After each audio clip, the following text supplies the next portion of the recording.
Hello guys, welcome to Tutorial Tuesday. Today we're going to be learning how to do the Buddha flip. Now essentially what a Buddha flip is a back flip from seated position with your legs crossed. Some prerequisites for this flip would be a back flip and a back handspring, maybe a macaco or otherwise known as a monkey flip, and a Buddha back handspring, which I'll show you here in a few minutes. Now, two types of back flips that you should learn before you go on to doing this Buddha flip is a tucked back flip and an untucked back flip, or a layout. Here's a tucked back flip,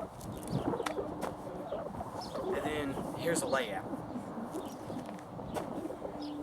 The layout is just basically a back flip without a tuck. The reason I recommend learning the layout before you go into it is one, it makes the Buddha flip a lot easier.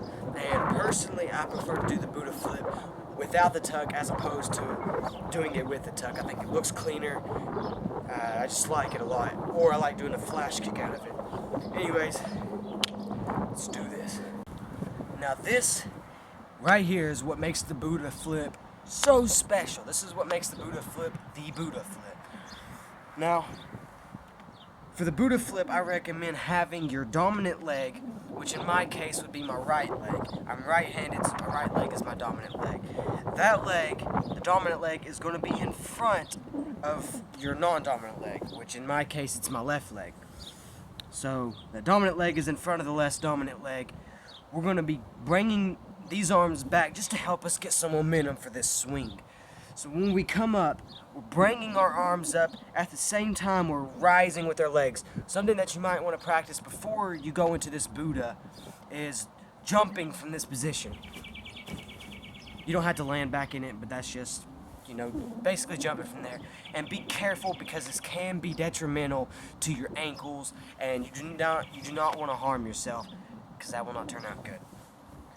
From there, you're basically doing a back layout. It's not nearly as difficult as you may think it is, but it's still very difficult and it is very scary. It may take you some time to learn it, so don't get discouraged if you can't get it the first few times. Just keep going at it. So these arms are coming up, these legs are rising up at the same time. You're leaning back, you're going straight in for that back layout. Like I said, I can't stress this enough. Master that back layout before you go into this. You're going straight like you would the back layout, and as soon as you start to see that ground, as soon as you're upside down and you can actually spot your landing, that's when your feet come apart and they spread and you're going to land. You're going to stick that landing. You want to make sure that you can see that ground well enough to land. Something that you can do to help you get up the nerve to be able to do the Buddha flip would be something I like to call a Buddha back handspring, which looks something like this.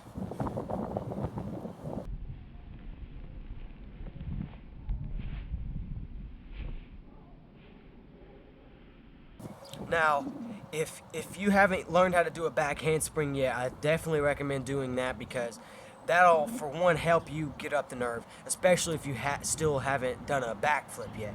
You're sitting cross-legged. Your dominant leg is in front of your less dominant leg. These arms are coming up, boom, swinging up. You want to swing up with full power, and at the same time, you're lifting up with these legs. You're leaning back. Boom, you don't want to drop down to your knees like that. I'm just leaning back once you get as high as you can with your legs crossed. Leaning back, and as soon as you jump off, you want to lean back, you want to look for that ground. You want to make sure that you can see that ground. As soon as you see the ground, spread your feet, spot that landing, and stick it. Alright, I'm going to show you a few of these in slow motion. Study them, observe them. Pay attention to each step very closely and be very safe when you try this, guys. Good luck. I hope you land this stuff today.